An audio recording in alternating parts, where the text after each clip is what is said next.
Comienza el Catecismo de la Iglesia Católica. Un programa dirigido por el Padre Luis Fernando de Prada.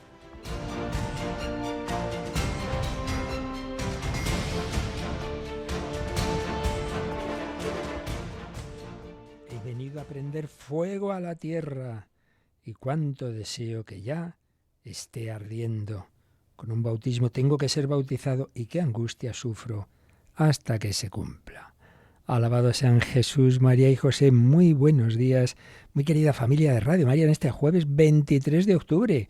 Entramos ya en la cuarta semana de este mes de octubre, mes misionero, mes del Rosario, mes también del inicio de la nueva temporada de programación en Radio María, en este año jubilar de la esperanza. He venido a prender fuego en la tierra. Jesús es Dios, venido a la tierra, y se expresa de muchas formas a qué ha venido. Y una de las expresiones es esta, a prender fuego. ¿Cómo que a prender fuego? Pues sí, el fuego del amor, el fuego que arde eternamente en el corazón de la Santísima Trinidad y que arde en un corazón humano, el corazón de Cristo, un corazón inflamado de ese fuego de amor que nos quiere transmitir, porque o nos mueve ese fuego o nos mueve el fuego de nuestro egoísmo, soberbia y pasiones esclavas. Y de hecho, en la primera lectura de la misa de estos días, estamos leyendo la carta de San Pablo a los romanos, donde la tesis es esta: todos, judíos y gentiles, somos esclavos del pecado, esclavos de nosotros mismos, y no nos podemos autoliberar, autosalvar. Dice San Pablo, cuando erais esclavos del pecado, erais libres en lo que toca a la justicia. ¿Y qué fruto obteníais entonces? Cosas de las que ahora os avergonzáis, porque conducen a la muerte. Ahora, en cambio, ahora que habéis recibido ese fuego de Cristo, liberados del pecado y hechos esclavos de Dios, dais frutos para la santidad que conducen a la vida eterna, porque la paga del pecado es la muerte, mientras que el don de Dios es la vida eterna en Cristo Jesús, Señor nuestro. Pues sí, nos engañamos, nos engaña el maligno, el mundo, nos dejamos llevar de lo que apetece en el momento, acabamos siendo esclavos y eso conduce a la muerte, a esa muerte psicológica de estar encerrado en nuestro pequeño mundo, en mis cosas, a esa muerte de ir rompiendo realmente las relaciones buenas, los vínculos, las amistades, y a esa muerte que si culmina en la muerte física, en ese autoencapsulamiento, en ese prescindir de Dios y de los demás, se convierte en esa separación eterna de Dios y de la comunión con los demás que llamamos el infierno. Y en cambio, si nos dejamos inundar por ese fuego del Espíritu Santo, va quemando toda esa soberbia, ese egoísmo, todo ese desorden interior que tenemos, nos hace esclavos de Dios, pero como Dios lo que busca es nuestra felicidad y libertad, pues es como la Virgen María. He aquí la esclava del Señor y es la reina, porque ya soy entonces no esclavo de mí mismo, sino rey de mi ser, para estar al servicio del Rey verdadero, que es Jesucristo, y dar lo mejor de mí mismo, y entonces ser feliz. Fiémonos de Dios, dejémonos mover por el fuego del corazón de Cristo. Un fuego que mueve a lo largo de la historia a tantos santos, papas, ayer recordamos a San Juan Pablo II, sacerdotes y religiosos, hoy San Juan de Capistrano, laicos, misioneros, familias, jóvenes, mayores, todos. Y por supuesto también a los niños adolescentes como Carlo Acutis, jóvenes como Per Giorgio Frassati, niños como los niños de Fátima.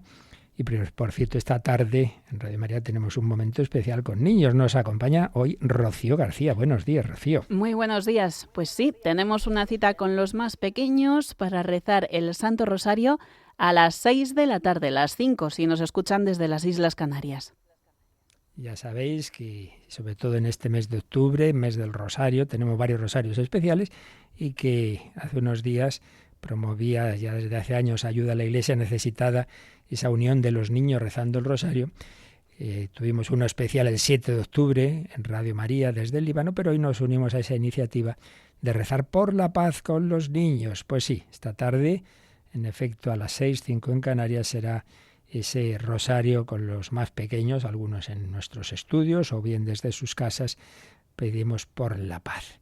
Pues seguimos en este camino, en esta nueva temporada de la programación de Radio María. Cada día pues también vais viendo esos cambios de horario y también de nuevos programas. Mañana, por ejemplo, empieza La Trabajadera, un programa sobre las cofradías y la religiosidad popular, dirigido por nuestro voluntario ya desde hace años, Fran Juárez, pero con la colaboración de otras personas, algunas pues que llevan ya muchos años en ese mundo de las cofradías. Mañana, a esa misma hora que decíamos, las 6 de la tarde, 5 en Canarias, ese nuevo programa. Y el sábado también el programa de los mayores, nuestro querido padre Nacho Figueroa de Alcalá de Henares, después de 5 años dirigiendo el programa de los mayores. Éramos tan jóvenes, lo tiene que dejar, pero por sus muchas ocupaciones, pero un sacerdote de Madrid, Carlos Rivas, lo retoma con un nuevo título, pero bueno, el contenido es el mismo, Caminando años arriba, porque vamos caminando hacia el cielo. ¿Cómo caminaban Teresa del Niño Jesús y el abate Bellier? Se conocieron sin conocerse físicamente por carta, desde que era seminarista, y bueno, Teresita rezaba por él, y poco duró aquello porque Teresita, como sabemos, iba a morir muy joven. Y estamos leyendo algunas de esas cartas, ese intercambio, una carmelita que reza por un futuro sacerdote en este bloque de nuestro programa del Catecismo hablando del sacerdocio. Pues vamos hoy a seguir leyendo alguna de esas cartas.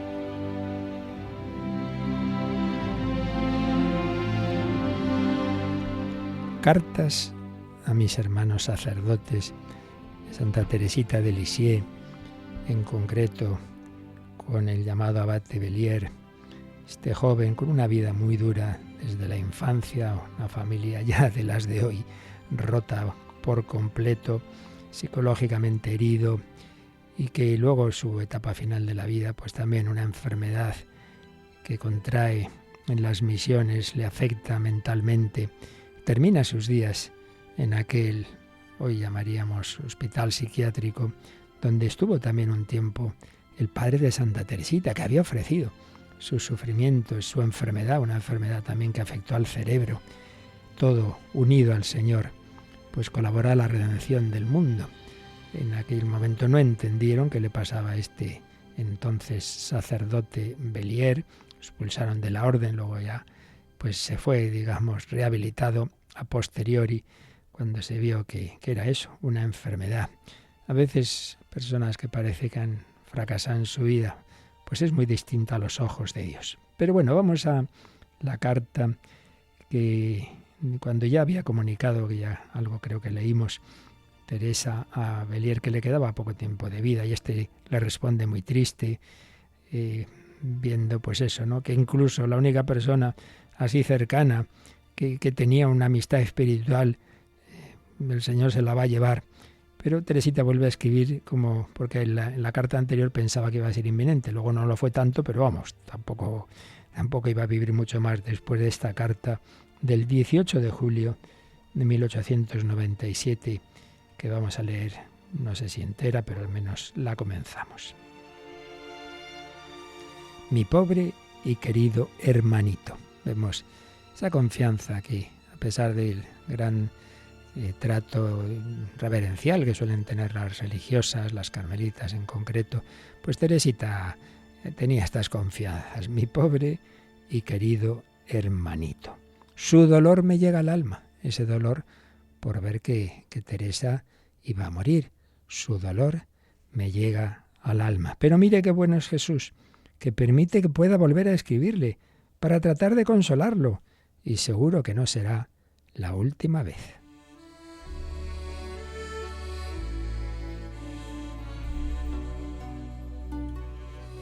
Nuestro dulce Salvador escucha sus quejas y sus oraciones y por eso me deja todavía en la tierra. Se ve que había tenido una cierta mejoría, entonces no se moría todavía. No crea que me aflijo por ello, en el sentido de que antes le había dicho que ya estaba deseando irse al cielo, claro. Bueno, pues no crea que me aflijo por quedarme en la tierra. No, querido hermanito, al contrario, pues en esta forma de obrar de Jesús veo cuánto le quiere a usted. No cabe duda de que me expliqué mal en mi última cartita, ya que me dice que no le pida esa alegría que yo siento al acercarse mi felicidad. Si por un instante pudiera usted leer en mi alma, qué sorprendido quedaría. Esto va en el sentido de que Bellier pensaba, Teresita estaba llena de consuelos, de alegría sentida, y no era así. Estaba pasando una prueba oscura tremenda, una noche oscura, como si no tuviera fe, como si no creyera en el cielo. Por eso sigue escribiendo. El pensamiento de la felicidad del cielo no solo no me produce ninguna alegría, sino que a veces incluso me pregunto cómo voy a poder ser feliz sin sufrir. Aquí no le entra en detalles, no le cuenta su noche oscura, porque no quería preocuparle más, no se queja de lo suyo, pero bueno, sí le manifiesta este matiz tan peculiar, y es que ella ya tenía tan interiorizado que su vocación era amar y ganar almas sufriendo, que dice, pues si me voy al cielo y no sufro, ¿cómo voy a poder ser feliz sin sufrir? Jesús, sin duda, cambiará mi naturaleza. De lo contrario, echaré de menos el sufrimiento y este valle de lágrimas. Nunca he pedido a Dios morir joven. Me habría parecido cobardía. Pero Él ha querido darme, desde mi más tierna infancia, la íntima convicción de que mi carrera aquí abajo sería corta. Así pues, lo único que constituye toda mi alegría es el pensamiento de hacer la voluntad de Dios. En nuestro mundo en que incluso creyentes y nada, parece que lo del cielo, bueno, cuanto más tarde mejor, nadie se quiere morir, pero bueno, Teresita tenía claro que lo importante es cumplir aquí nuestra carrera, nuestra vocación a la santidad e irse con Dios. Y desde ahí seguir ayudando, que ella también lo tenía claro, pasaré mi cielo haciendo el bien en la tierra. Pero en cualquier caso, lo que Dios quiera, y por eso dice, toda mi alegría es hacer la voluntad de Dios. ¿Que quiere que viva 24 años? 24 años. ¿Que quiere que viva 90? Pues 90.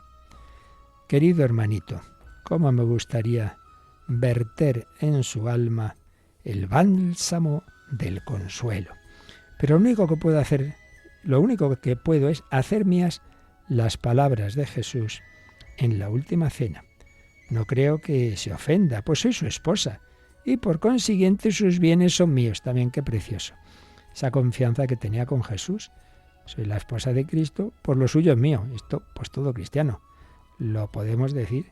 Jesús me regala, por el bautismo, la confirmación, la Eucaristía, me regala sus méritos, son míos. Sus bienes son míos. Le digo pues, como decía él a sus íntimos, me voy a mi Padre. Pero por haberos dicho esto, la tristeza os ha llenado el corazón. Sin embargo, lo que os digo es la verdad. Os conviene que yo me vaya. Vosotros ahora sentís tristeza, pero volveré a veros, y se alegrará vuestro corazón, y nadie os quitará vuestra alegría. Son palabras de Jesús en la última cena, el capítulo 16 de San Juan, que Teresa hace suyas. Y dice, bueno, tú también, usted también, hermanito, se pone ahora triste, pero volveré a verle, se alegrará su corazón. Sí, estoy segura, tenemos que ir los dos al cielo. Después de mi entrada en la vida, la tristeza de mi querido hermanito se cambiará en una alegría serena que ninguna criatura podrá arrebatarle. Vamos a dejarlo aquí, ya seguiremos leyendo esta carta, pero quedémonos ya con este precioso testimonio. Entre estas dos almas, entre esta Teresa, jovencita, 24 añitos, que se va a morir muy prontito, y habla con esa fe, esa esperanza, esa serenidad, y diciendo, no se preocupe, que yo ahora me voy a Jesús, pero desde ahí seguiremos unidos, nos uniremos allí, y esa tristeza que siente ahora, el Señor la cambiará en una alegría serena que nada ni nadie podrá arrebatarle. Ojalá viviéramos con esa fe, sacerdotes, religiosos y laicos, esa fe que tanto nos falta, esa visión de la vida eterna a la que estamos llamados y que, como digo, pues parece muchas veces como que no nos lo acabamos de creer, no nos acabamos de creer llamada a la vida eterna. Sí, Santa Teresita del Niño Jesús ruega por nosotros.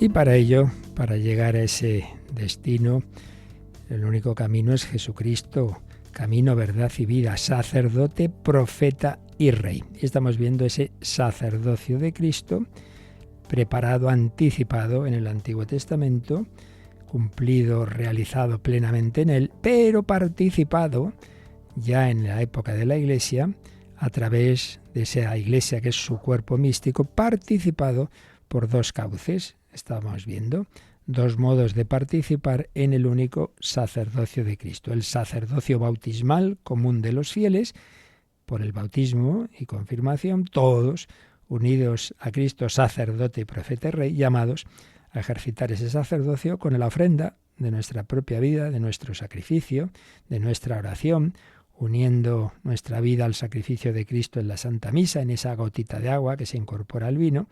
Pues ahí está nuestra vida, sacerdocio común. Pero también hay otro sacerdocio ministerial, que es la continuación en la Iglesia de esa elección particular que Jesús hizo entre todos sus discípulos de los 12 apóstoles. Solo a ellos les dice, haced esto en memoria mía. Solo a ellos les dice, lo que ataréis en la tierra quedará atado en el cielo. Solo a ellos les dice, recibid el Espíritu Santo, a quienes perdonéis los pecados les quedan perdonados, quien a vosotros escucha, a mí me escucha, como el Padre me envió, así os envío yo, etc. Y estamos ya hablando de este sacerdocio ministerial, que no es más importante en sí mismo, más decisivo que el otro, sino que está al servicio del otro. Lo decisivo es que vivamos todos el sacerdocio común, es decir, la santidad. Y por eso, sin ninguna duda, muchos laicos santos, pues mirarán desde arriba, me temo que a muchos sacerdotes ministeriales que no lo hemos sido. Lo principal es esa santidad, esa unión con Dios. Pero es verdad que uno de los medios, nos decía el número 1547, uno de los medios por los que Cristo ayuda a todo cristiano a la santidad es precisamente este sacramento del orden, es decir, la ayuda del sacerdote ministerial. No tanto porque su persona esté mejor o peor formada, que evidentemente ayuda, como ya veremos, sino porque en sí mismo recibe una capacitación sacramental por la que lo esencial del ministerio de Cristo siempre se me va a hacer presente a través de él. Y eso es lo que se expresa en la Iglesia con esa expresión latina de que el sacerdote vive y actúa in persona Christi capitis, es decir, en la persona de Cristo, pero de Cristo en cuanto cabeza de la Iglesia. In persona Christi capitis es el título del apartado en el que estamos, un apartado de 4 números, del 1548 al 1551. Habíamos ya empezado leyendo el primero, pero nos quedábamos a medias del comentario, así que lo volvemos a releer. Nos lee ahora Rocío, primero el párrafo principal y luego dentro de él hay un par de citas. Vamos con él, Rocío. En el servicio eclesial del ministro ordenado es Cristo mismo quien está presente en su Iglesia como cabeza de su cuerpo, pastor de su rebaño, sumo sacerdote del sacrificio redentor, maestro de la verdad. Es lo que la Iglesia expresa al decir que el sacerdote, en virtud del sacramento del orden, actúa in persona Christi capitis.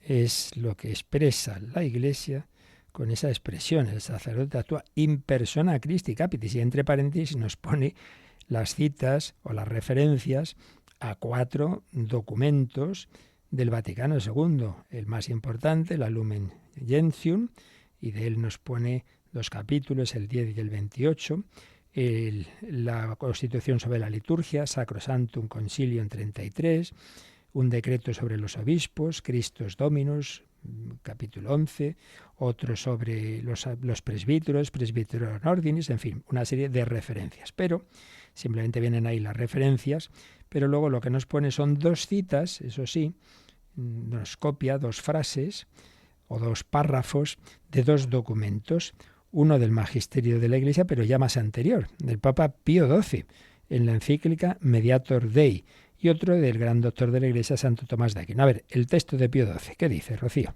Es al mismo Cristo Jesús, sacerdote, a cuya sagrada persona representa el ministro. Este ciertamente, gracias a la consagración sacerdotal recibida, se asimila al sumo sacerdote y goza de la facultad de actuar por el poder de Cristo mismo, a quien representa. Y luego, como os decía, viene una frase de Santo Tomás de Aquino, que en el fondo resume todo lo que hemos visto hasta ahora, de toda esa historia de la salvación, de preparación y desarrollo del sacerdocio de Cristo. A ver, ¿cuál es la frase? Cristo es la fuente de todo sacerdocio, pues el sacerdote de la antigua ley era figura de él, y el sacerdote de la nueva ley actúa en representación suya. Pues desde luego Santo Tomás tenía esta capacidad de en una frase resumir muchísimas cosas. Bueno, vamos a releer un poco todo con calma.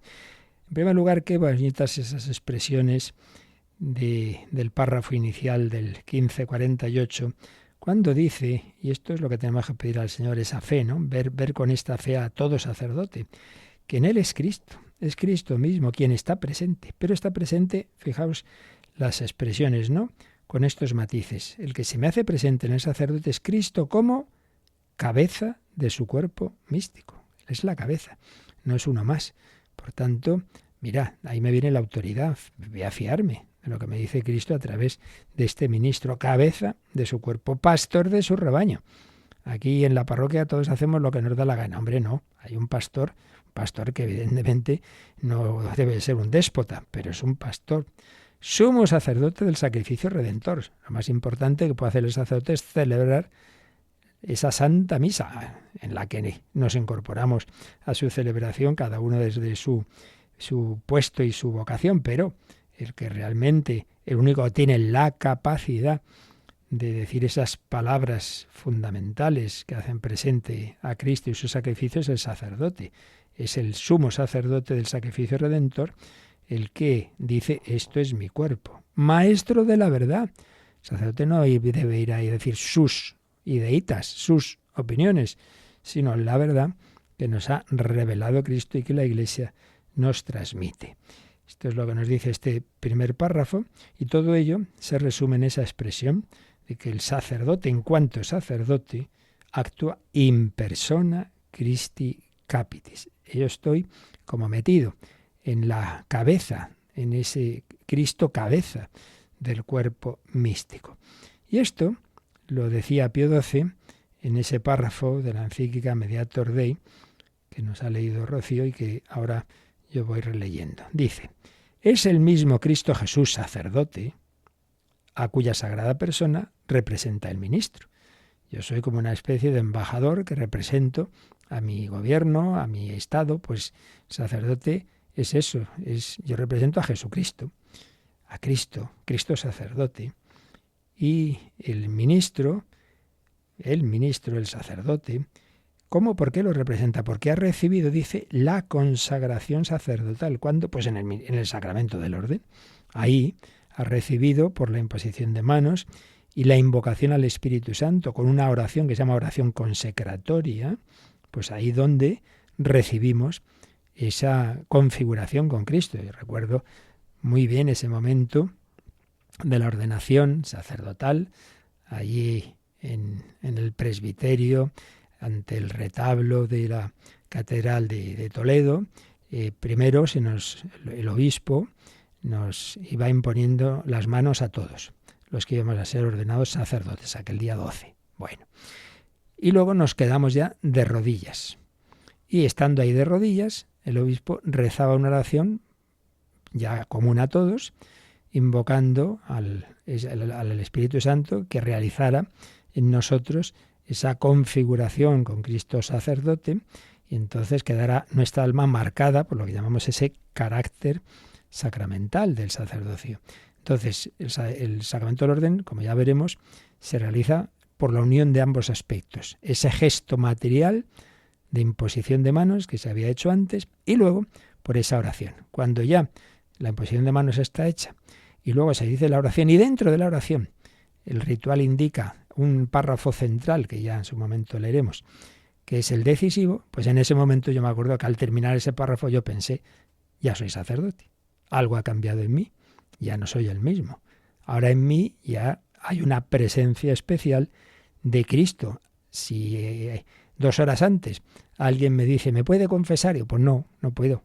Pero si ya se va a ordenar dentro de nada, ya, pero todavía no ha sido eso. Yo todavía no he recibido esa capacitación. En cambio, al acabar la misa, y de hecho ese mismo día ya hubo 2 chicos, me acuerdo, 2 seminaristas que quisieron confesarse, y bueno, pues ya pude hacerlo, muy bien. Pero antes no. En ese momento había recibido esa consagración sacerdotal. Por eso dice Pío XII, el ministro, gracias a la consagración sacerdotal recibida, se asimila al sumo sacerdote y goza de la facultad de actuar por el poder de Cristo mismo, a quien representa. De hecho, antes de incluso de esas confesiones, ya en esa misma Santa Misa de ordenación sacerdotal, ya los que son ordenados ya concelebran. En realidad, la primera misa de todo sacerdote es la misa de su ordenación sacerdotal, porque ya desde ese momento son revestidos con la casulla, con ya la estola que antes se lleva cruzada como símbolo de que uno es diácono, pues ya se pone cayendo por los 2 lados, y ya concelebras la primera misa. Otra cosa es que luego, pues lo habitual es tener una primera misa en la parroquia donde uno se ha formado o en otro lugar significativo, ya de una manera como más oficial. Pero la primera misa es ahí, porque ya ha cambiado uno, ya no soy yo, ahora es Cristo sacerdote. Y luego la frase de Santo Tomás de Aquino resume lo que hemos visto hasta ahora, la preparación del sacerdocio en el Antiguo Testamento y luego su desarrollo en el Nuevo. Por eso dice Santo Tomás, Cristo es la fuente de todo sacerdocio. ¿Por qué? Pues que por un lado, el sacerdote de la antigua ley, del Antiguo Testamento, era figura de él, lo profetizaba, lo anticipaba simbólicamente, y el sacerdote de la nueva ley actúa en representación suya.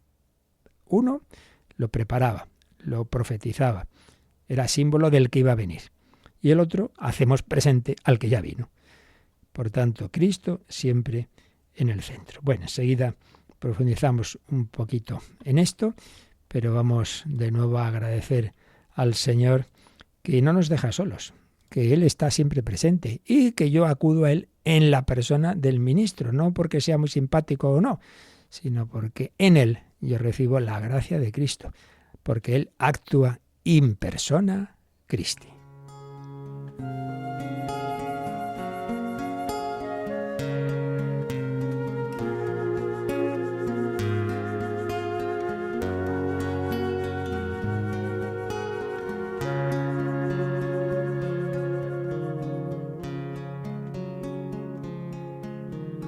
Ya no soy yo quien vive, tú eres quien vive en mí. Mi vida la he perdido, pues todo lo vivo en ti. Tú pronuncias con mis labios las palabras de tu boca y levantas en mis manos el misterio de tu cuerpo.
ya todo lo he perdido para ganarte a ti.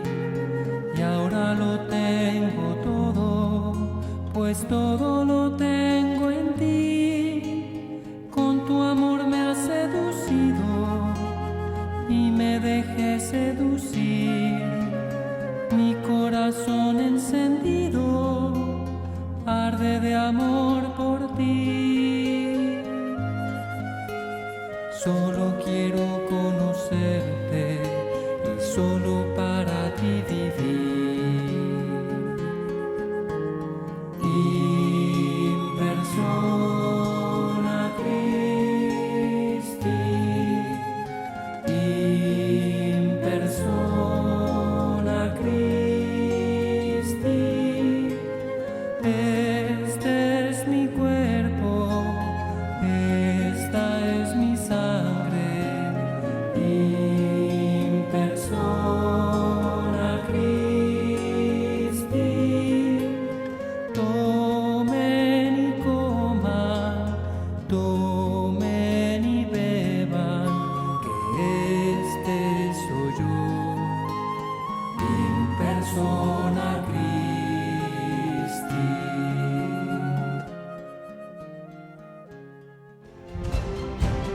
Conoce la doctrina católica. Escucha el catecismo de 8 a 9 de la mañana, de 7 a 8 en Canarias. Y los sábados a la misma hora profundizamos en los temas tratados en el programa En torno al catecismo. In persona Christi, en un tratado escrito hace ya algunos años, pero muy bueno, de John Auer, desarrolla un poquito este aspecto de esa unión del sacerdote con Cristo. Claro, nos recuerda que Cristo, de la estirpe de David, que se mostró poderosamente como Hijo de Dios, una vez ya resucitado, y que es la palabra de Dios hecha carne, el resplandor de la gloria, la imagen de la naturaleza de Dios, imagen del Dios invisible, primogénito de toda criatura. Pues este Cristo sigue actuando en su cuerpo místico, que es la Iglesia, el nuevo pueblo de Dios. Pero en ese pueblo Cristo ha organizado las cosas de tal manera que hay una presencia suya especial en el sacerdote ministerial. Y señala una cosa muy interesante. A diferencia de otras religiones, bueno, pues damos culto a Dios, y para dar culto a Dios necesitamos unas personas que se dediquen a hacer este culto, entonces hay que escoger unos sacerdotes. No, Cristo no ha dicho, primero, pues tenéis que hacer este culto, entonces, bueno, pues poner ahí a unos que lo hagan. No fundó primeramente el culto y luego poner en él unos servidores, sino que primero escogió a 12 como patriarcas del nuevo Israel. Ya desde que comienza su vida pública muy prontito, los nombra apóstoles, es decir, sus enviados, les transmite su propia misión, que no solo es el culto, sino muchas más cosas, esa misión que ha recibido del Padre, para que actuaran en este mundo en su lugar. Quien a vosotros escucha, a mí me escucha. Y esto presupone que en su vida estas personas no fueron ellos las que votaron a ver a quién elegimos, sino que fueron llamados por Cristo. Hay una vocación. Por eso la sacerdocio no es una profesión más. A ver, ¿yo qué estudio? ¿Yo qué voy a ser? ¿Yo voy a ser ingeniero? No, yo cura. ¿Por qué no? Porque me gusta. Pues me parece muy bien que te guste, pero ese no es el tema. El tema es si te gusta porque Cristo te llama o simplemente porque, bueno, no se te ocurre otra cosa y no, hombre, tiene que discernirse si es el Señor quien llama. Una invitación singular a seguir a Cristo. Eso es lo que tuvieron los apóstoles. Y una vez que ya estuvieron con Él, el Señor les va educando, los va formando. Es una especie de seminario andante que tienen con Cristo en la vida pública, y llega ese momento central en la última cena, la última noche, y donde se celebra esa primera misa, por así decir, y les transmite ese mandato: haced esto en memoria mía, y luego ya el Espíritu Santo en Pentecostés remata la obra, ¿no? Y antes, Jesús resucitado, en la mañana de Pascua, les da ese poder de perdonar los pecados, que cuando explicamos el sacramento de la penitencia, pues insistimos muchísimo en ese texto, ¿no? El texto fundamental: recibid el Espíritu Santo, a quienes perdonéis los pecados les quedan perdonados. Pero luego también, si vamos al final de San Mateo, el ultimísimo párrafo de San Mateo, Mateo capítulo 28, id al mundo entero, predicad, bautizad, en el nombre del Padre y del Hijo y del Espíritu Santo. Es el gran mandato misional, con la encomienda de la predicación universal y bautizar a los que crean. Y para todo esto necesitan esa capacitación con una efusión fortísima del Espíritu Santo, el fuego del Espíritu Santo. He venido a prender fuego en la tierra. El fuego se comunica en esas llamas de fuego, esas llamaradas, ese símbolo de que estaba el Espíritu Santo, madre mía, haciendo arder los corazones de aquellos que unas semanas antes estaban muertos de miedo, y ese mismo día ya salen a predicar y a anunciar la conversión y decir, vosotros habéis matado al Mesías, etcétera, etcétera. Empezó la Iglesia en el mundo, empezó el sacerdocio en el mundo, sacerdocio ministerial. Y si vamos a unos años después a San Pablo, que recibe esta llamada de otra manera distinta, claro, porque él no conocía a Jesús en su vida pública, pero tiene esa llamada, no menos especial, ¿no?, en el camino de Damasco. Y claro, ¿cómo se ve él a sí mismo? ¿Qué ve él de esa tarea, de ese ministerio que él tenía? Dice que los hombres solo vean en nosotros servidores de Cristo y administradores de los misterios de Dios. O también es Cristo quien está reconciliando consigo el mundo. Y nosotros somos sus embajadores, somos embajadores de Dios en nombre de Cristo. Es Dios mismo el que, por medio de nosotros, os exhorta. En nombre de Cristo os pedimos, reconciliaos con Dios.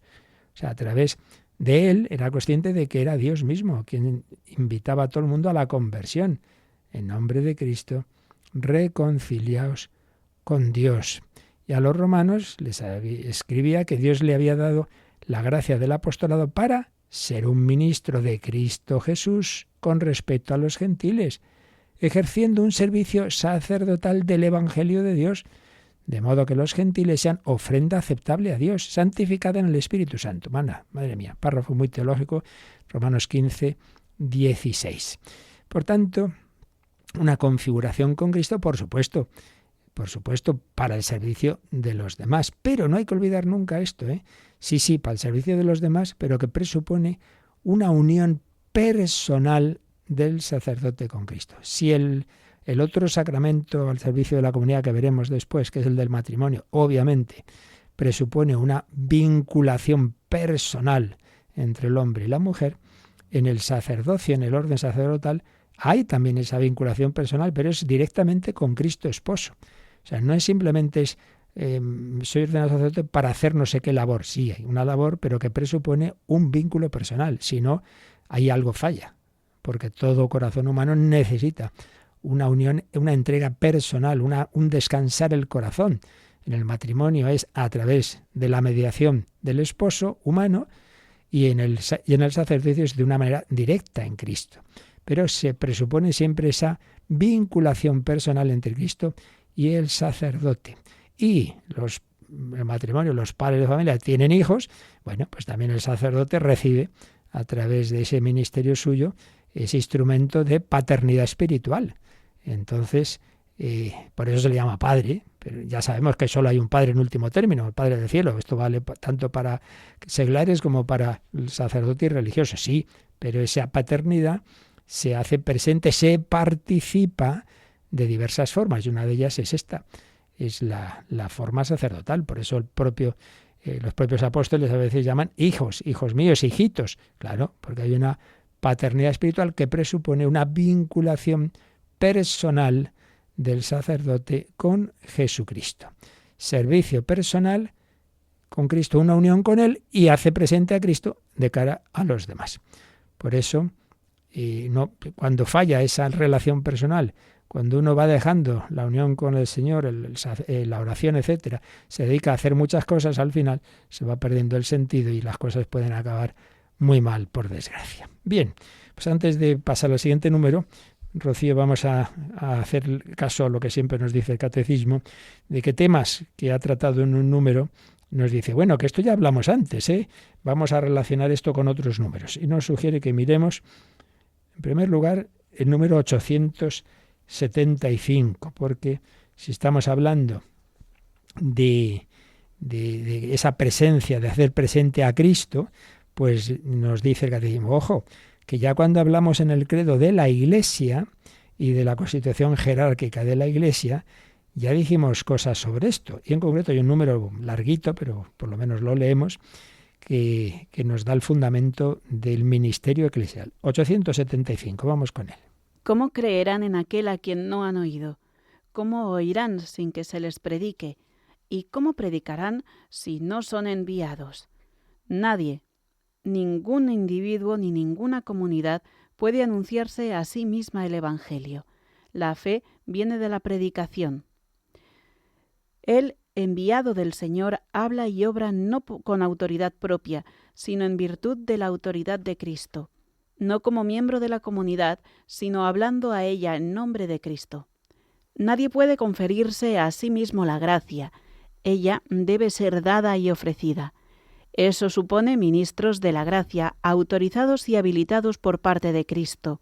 De Él reciben la misión y la facultad, el poder sagrado, de actuar in persona Christi Capitis.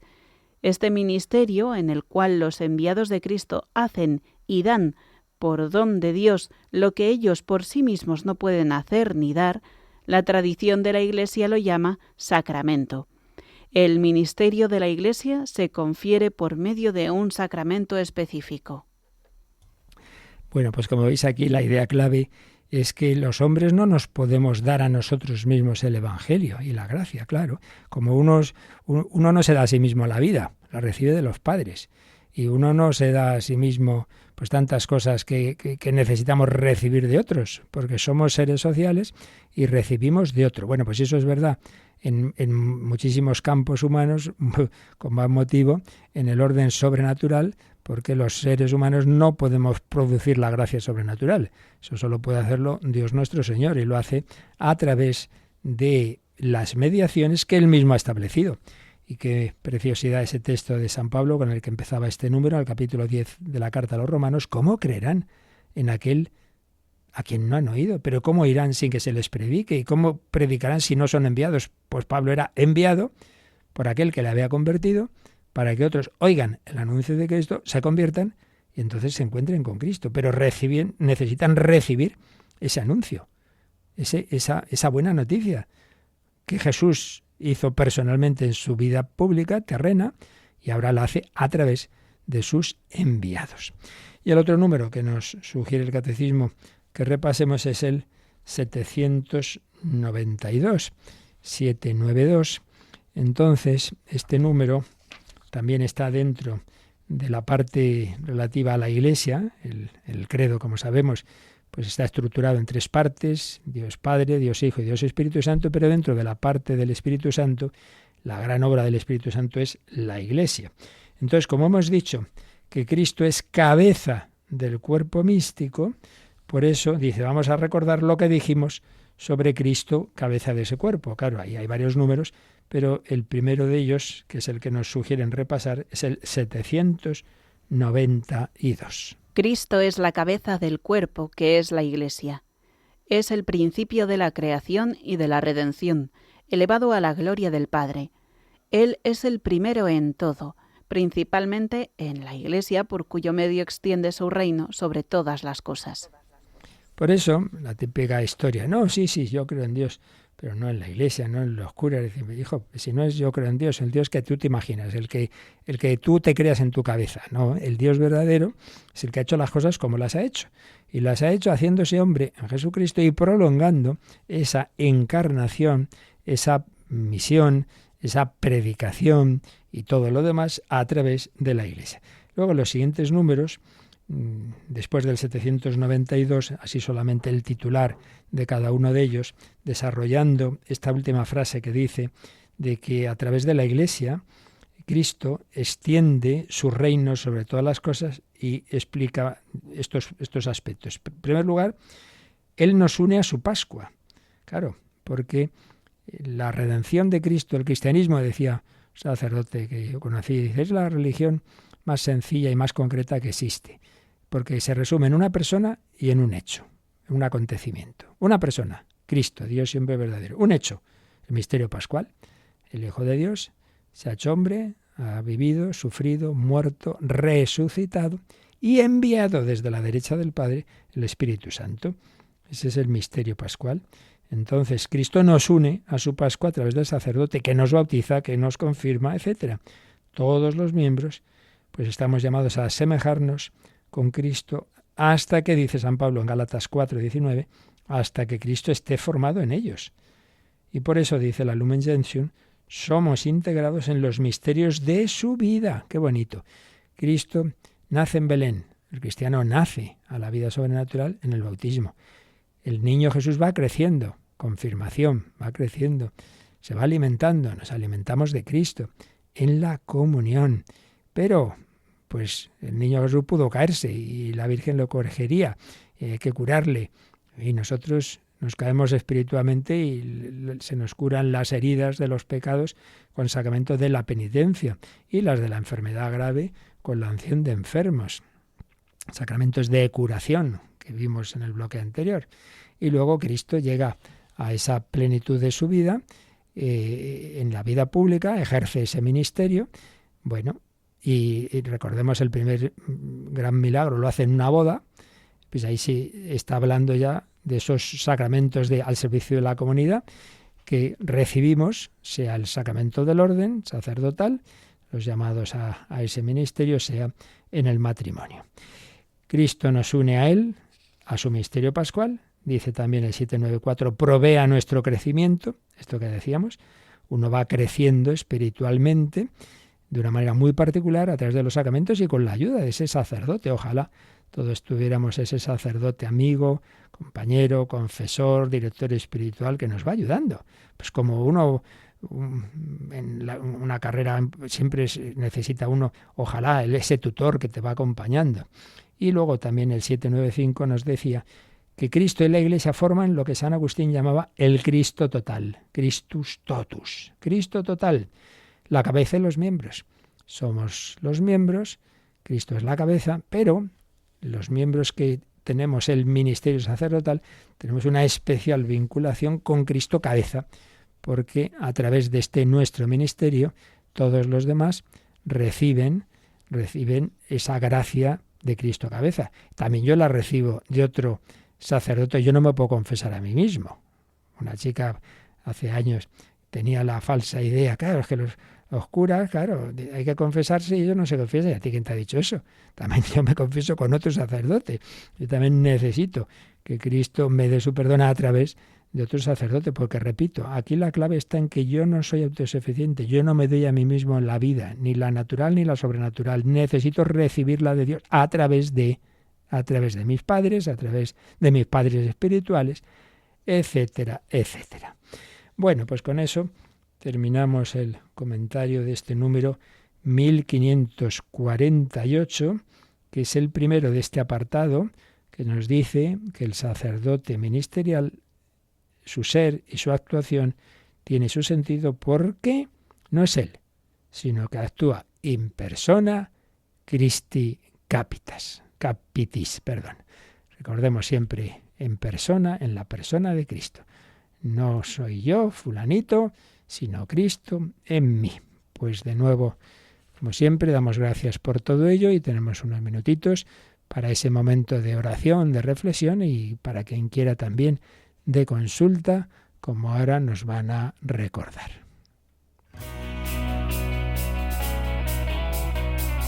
Participa en el programa con tus preguntas y dudas.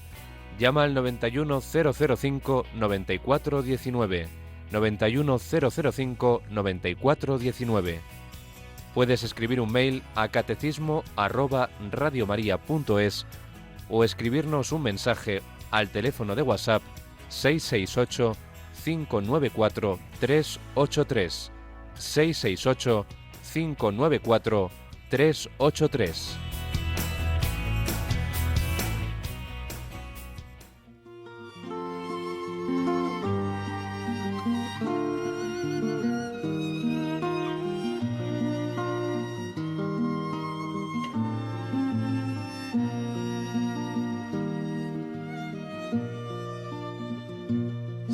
Sacerdote tan grande y tan pequeño por anunciar el reino de dejó su casa atrás.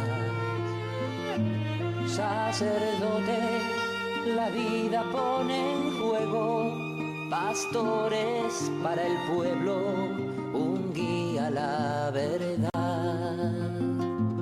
Sacerdote, tan rico en los esfuerzos, tan pobre en los no quiero, pues quiere siempre ahora ya.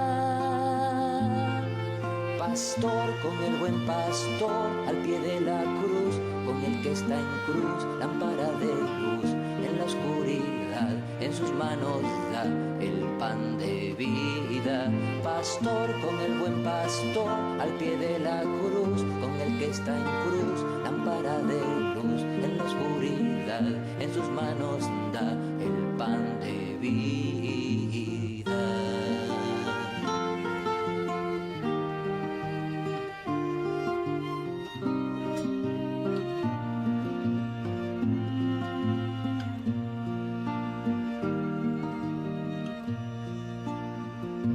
Sacerdote, humilde por diosero, que pide y se da entero, partiendo el corazón.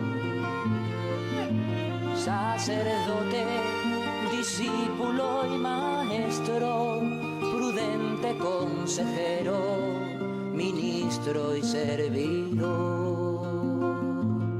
Sacerdote, tan fuerte en oraciones, tan débil en ambiciones, pues solo ansía mostrar a Dios. Pastor con el buen pastor, al pie de la cruz, con el que está en cruz, lámpara de luz en la oscuridad, en sus manos da el pan de vida. Pastor con el buen pastor, al pie de la cruz, con el que está en cruz, lámpara de luz en la oscuridad, en sus manos da el pan de vida. Pastor, que da el pan de vida de Cristo. Desde México nos escribió un largo correo del que solo voy a leer el inicio, porque luego hay una parte que pregunta un tema que no conozco bien y ya le responderé. Pero nos cuenta María de Lourdes, nos agradece Radio María, la oye a través de los podcasts en Spotify y en concreto este programa del Catecismo. Necesitaba volver a lo básico de nuestra fe, de la Iglesia. Me ha servido mucho para acercarme de nuevo a Dios en mi fe. Me ha devuelto la esperanza y la paz que necesitaba últimamente, porque hace 20 años que sufro de ansiedad. A pesar de que crecí en familia y colegio católicos, me fui alejando por temporadas de la Iglesia, de los sacramentos. A veces iba, a veces no. Hace 10 años comencé a buscar sanar la ansiedad en terapias alternativas. Probé de todo. Esto es típico. Uno se aleja de Dios, al cabo del tiempo ve que le falta algo y en vez de buscarlo en la Iglesia lo busca en cosas raras. Esto ya me lo he encontrado muchísimas veces. Y claro, al principio parece que funciona, pero dice, no lo logré. Y no solo no lo logré, sino que acabé peor. Después de aprender yo mismo una terapia de sanación energética, y bueno, va diciendo una serie de cosas que dice que ahora sé que era ocultismo, perdí por completo la paz. Gracias a Dios no me dejó caer más profundo y me acercó de nuevo a Él y a la Iglesia. Me recomendaron leer el Catecismo, acercarme a los santos y gracias a ustedes, a Radio María, lo he podido hacer con su explicación. Me ha regresado la fe, volví a acercarme a la Virgen María, he notado su protección en momentos de tribulación. Entonces ya nos habla de algunas terapias de esas que hizo y luego pregunta por algo que no sabe hasta qué punto es una terapia de estas ocultistas o no. Como eso no lo conozco bien de momento, no lo voy a leer, pero nos quedamos con lo esencial, que es, pues, que nos pasa eso, que estamos hechos para Dios, nos alejamos de Él, nos alejamos de la Iglesia, luego nos sentimos mal, luego no sabemos dónde buscar.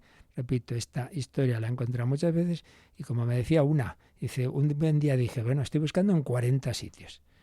Y no estoy buscando en la Iglesia en la que yo nací. Voy a intentarlo.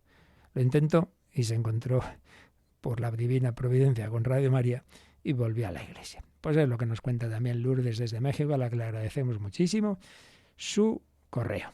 Pues os recuerdo que los sacramentos de sanación, de curación, los explicamos largamente, son fundamentales y que justo hace unas semanitas los ofrecimos ya su recopilación y ahora nos recordará una cuña que podéis solicitar este recopilatorio. Pues damos gracias al Señor y os recuerdo esta tarde a las 6, 5 en Canarias, rezamos con los niños por la paz en el mundo y por todas las necesidades de la Iglesia, la conversión de todos. La bendición de Dios Todopoderoso, Padre, Hijo y Espíritu Santo, descienda sobre vosotros. Alabado sea Jesucristo.